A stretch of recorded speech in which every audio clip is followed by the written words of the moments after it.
Welcome back to the Self-Esteem and Confidence Mindset podcast with me, Johnny Pardo. Today, we're going to be talking about self-confidence, reducing stress, reducing and releasing energetic blocks, mindset, and much, much more. So my guest today is Tracey. I'll just do a quick introduction to Tracey. And then we can go into her story a little bit. So Tracey helps women reignite and remember their inner spark of life, supporting them to release energetic blocks of the past that held them back from enjoying life or keep them from feeling whole, loved, and empowered. Awesome, Tracey. Well, welcome to the show today, and I'm glad we could make some time today. So it'd be really useful to know a little bit about what's your story with this, and was this perhaps something, and what really got you into this area? Well, hello, and thank you very much for having me on today. I guess what happened that kind of led me into the business that I started was a few years ago, I had always felt like a connection with the spirit world and started connecting with spirituality. And I always felt like I knew things that I didn't know how I knew, and it kind of guided me through life.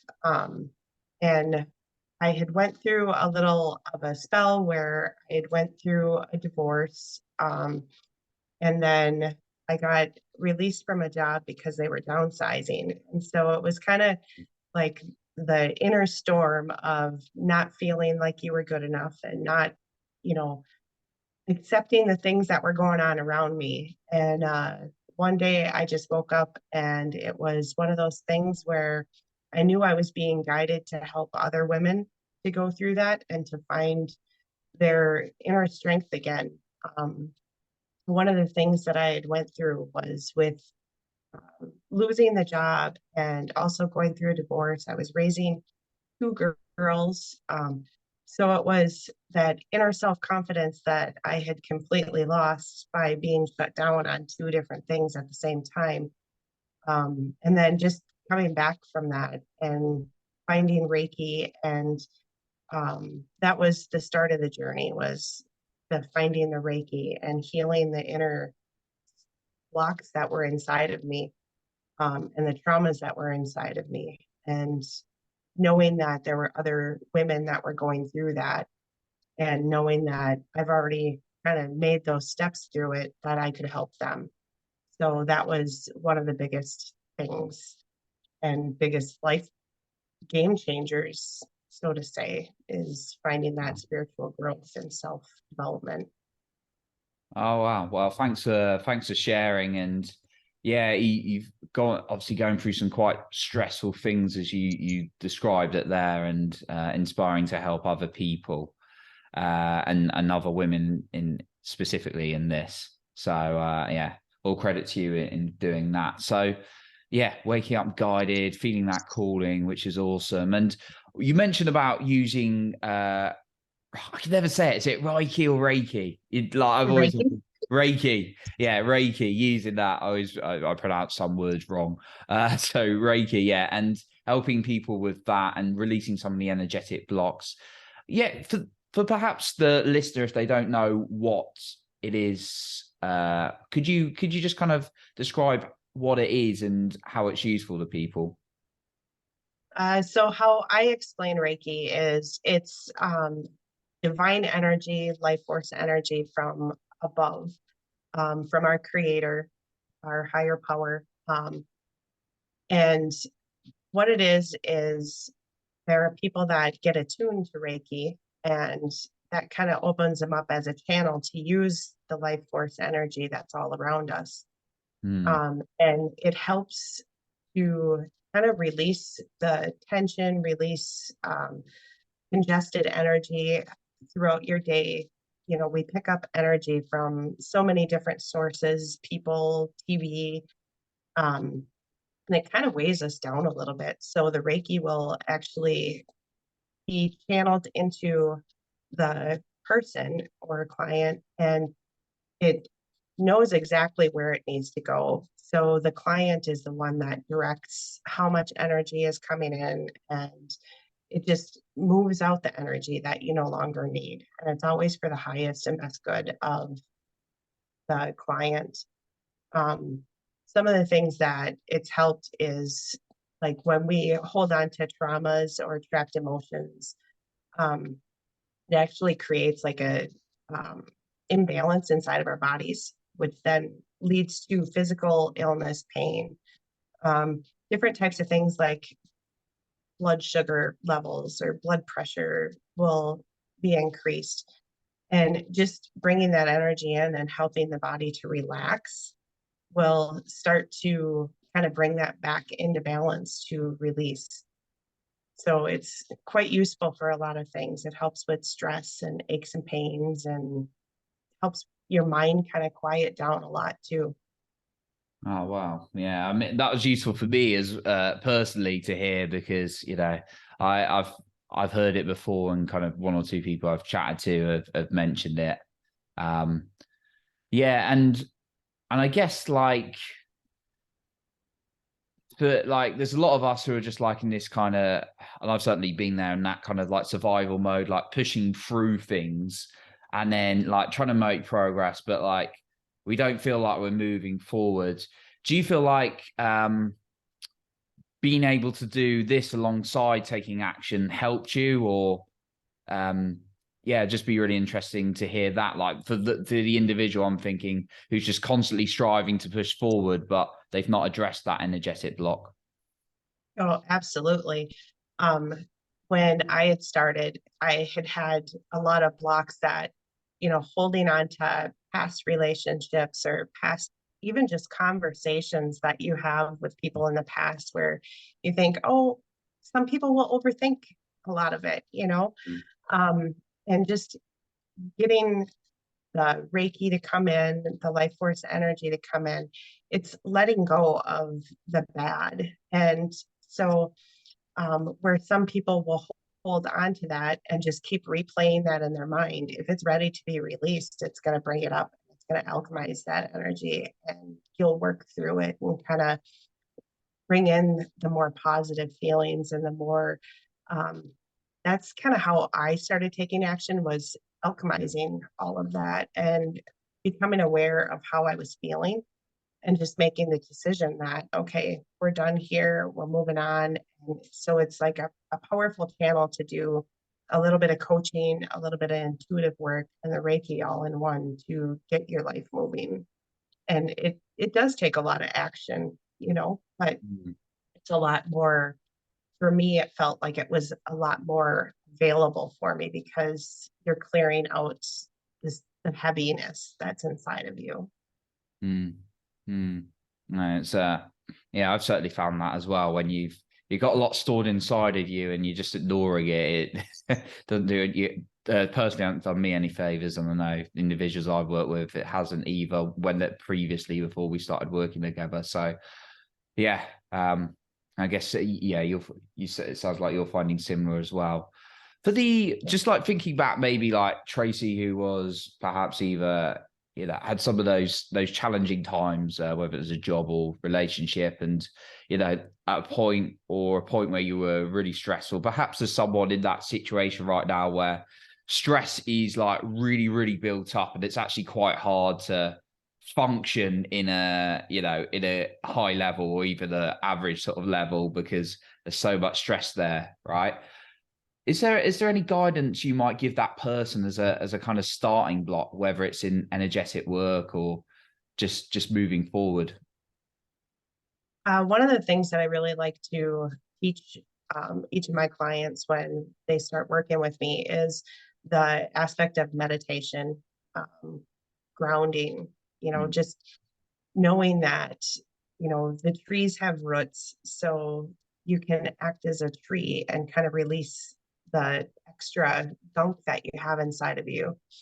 Um, and then like finding people that are more on the positive side, or music is another one, just listening to music and getting moving, um, and kind of, let's see, podcasts are another thing, finding something that's more positive, because once you can get the mind to stop Mm, and just kind of be at ease and be more mindful of where your feet are.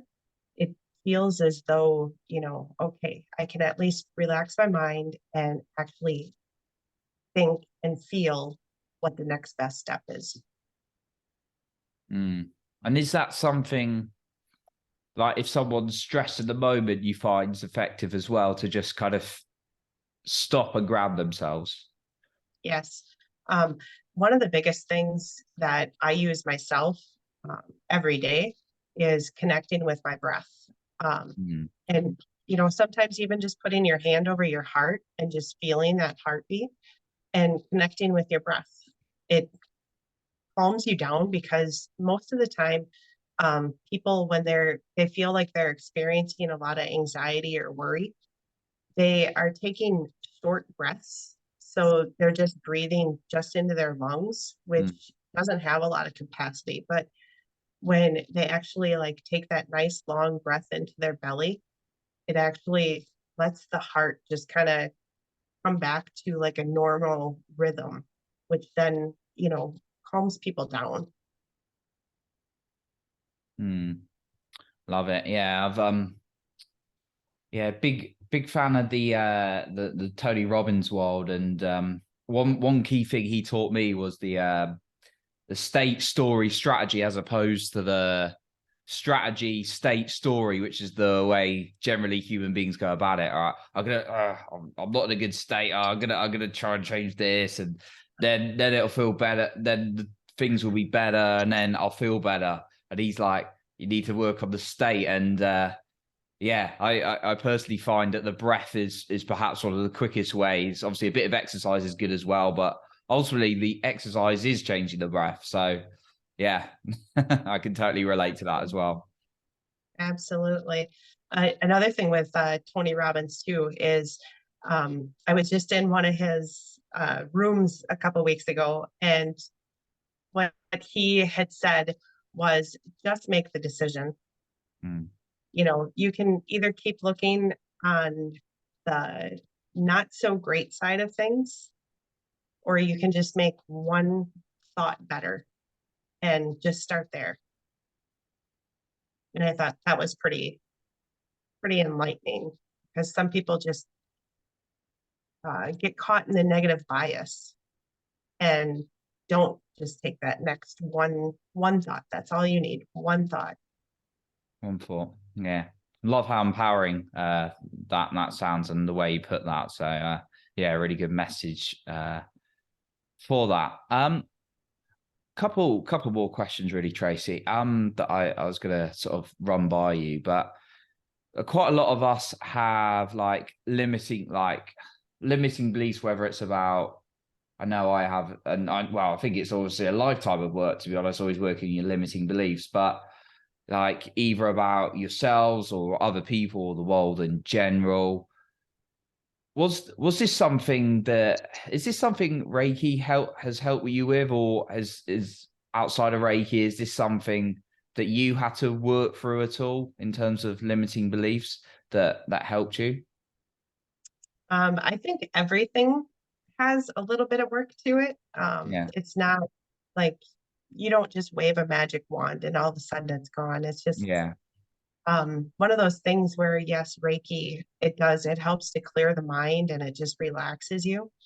mm, Um, and another thing with Reiki too is where the energy, it just feels like this loving, hugging energy that just creates this oneness inside of you. And it feels so beautiful. Um, but it just kind of with the limiting beliefs, it's, being mindful of those thoughts and, maybe finding some affirmations that feel good to you, and just practicing every day, knowing that, you're going to get through it and just remain grounded and kind of, what am I looking for? yeah. The sort of like the grounding, but then recognizing them. Yeah, I certainly relate to that as well in terms of limiting beliefs. Totally. Yeah. Right. I love what you touched on about the Reiki and the oneness. It's crazy. I remember having an experience like that. I think it's a I'm not sure if you're familiar with the Gabby Bernstein's work, but yeah, like I was doing one of her meditations once, and it was very much you're feeling into it was like a kind of universe connection one, spiritual guidance, I think it was, and it's very much about doing some breathing and then asking for some guidance. And I remember the first time doing that being in a challenging place and actually like bursting into tears because in a good way, in a beautiful way, but like because I just felt like all this kind of like love flowing into me. So yeah, those kind of feelings were amazing. So sounds like Absolutely. you felt that in Reiki potentially possibly as well. Oh, absolutely. Reiki, how I work with Reiki is I like to work with people to um, go into the blocks that they have. And Mm, then it's kind of a feeling of what it was, um, and accepting what that feeling is. And a lot of the times, the healthiest release that people can have is crying and mm, connecting to, what those tears are coming from. Um, some people that I've actually worked with that I ask them, well, what are these tears coming from? And they said joy. And I said, oh, okay, well, that's a good thing. And they're like, I've never felt joy before because wow. we've never been able to feel those feelings. We've always just kind of stuffed them down to our toes and just left them there, and or somebody's said, oh, well, you must be sad because you're crying, or you must be mad because you're crying. Well, some people don't understand that when you feel love and you feel joy and acceptance, you can actually have tears in that too. And it's just a different feeling inside. Wow. Yeah. Yeah. So yeah, like really deep feelings of joy and sometimes like I don't know, like releasing of sadness, like in tears. Yeah. Yeah. So like for your personal perspective, you found like tears are quite a relieving sort of process. Absolutely. Yeah. Tears. And another thing that is really helpful is journaling. Mm, Journaling about what you're going through, because sometimes when you get in your head and you just start thinking about the things, you just keep creating more and more. But if you actually like connect to the feelings and get it down on paper, you normally find your answers inside of there of, either next steps or, what you need to do. mm, So I find that pretty beneficial also. mm. I like how you're like combining a couple of things like the feeling center and then just kind of the for and the feeling. Um, so it's like, yeah, that sounds like super effective. I'm writing down in my journal as we're talking, and I read through my journal every week. I recap everything I've written. So yeah, Oh, no. I've got a fair few notes that you've kind of said. So that's great. Yeah, Tracey, like before we sort of like round off today, like there's obviously so much more. I personally want to find out about Reiki, and I'm sure the listeners intrigued about like Reiki and the energy, releasing energetic blocks and things that you particularly help with people. Before like before we sort of like round off, where can people find out more about your work? And maybe before that, is there a final point or anything else you'd like to share today? Um, I guess you can find me on Facebook and Instagram, Hmm. on Morden a Feeling. That Hmm. is my business name. Yeah. Um, and my website is kind of being revamped right now, so that's down. Mm, But if anybody's interested, I do work distantly because energy is everywhere. So you can work energetically anywhere in the world with anybody. Um, but yeah, you can more than a feeling. And hmm. then I do have some programs that are coming out that are dealing with kind of the whole body wellness and self love. And it's mixing a lot of intuitive guidance, Reiki, and spiritual coaching, wellness. and health coaching all together to help people kind of move through those blocks and achieve, whatever wellness or well-being they want in life. Awesome. Love it. Yeah. Definitely vouch for the whole body feeling than just the thinking. So yeah, definitely recommend if you're listening to check that out, or check something on around those lines out, because yeah, the whole body rather than just what we're just the mental side. And the mental side is important, but yeah, there's a whole body connection that we could look at. So yeah, once again, Tracey, a big, what we'll do is link those up in the show notes, but a big thank you for coming on today. Thank you very much. I appreciate it. Yeah, it's great. So that concludes our episode for today. And remember, you are in control of your own self-esteem and confidence.